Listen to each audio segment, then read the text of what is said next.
Hello everyone, welcome to another video. In this video, I'm going to show you how to add Favicon in WordPress.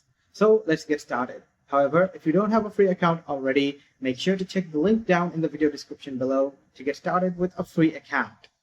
Now to get started, you are going to have to log into the dashboard. So as you can see, I'm currently logged in, and then you're going to have to click customize on the toolbar right over here. However, as you can see, I don't have a customize button. So if you don't have a customize button like me, then go ahead and edit your WordPress site and make sure to add wp admin/customize.php and then hit enter. So as you can see, I have now entered the customize mode. Now we are going to click on site identity. From here, we are going to select site icon. So click on select site icon.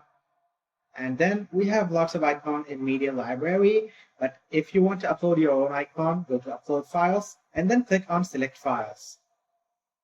So from here, you can select your file if you want. So I'm going to select the file I want to upload. This is the file I have here. And then I'm going to click select. And since the image is already cropped well, I'm going to skip cropping. And then I'm going to click on publish. So as you can see, my website icon has been updated.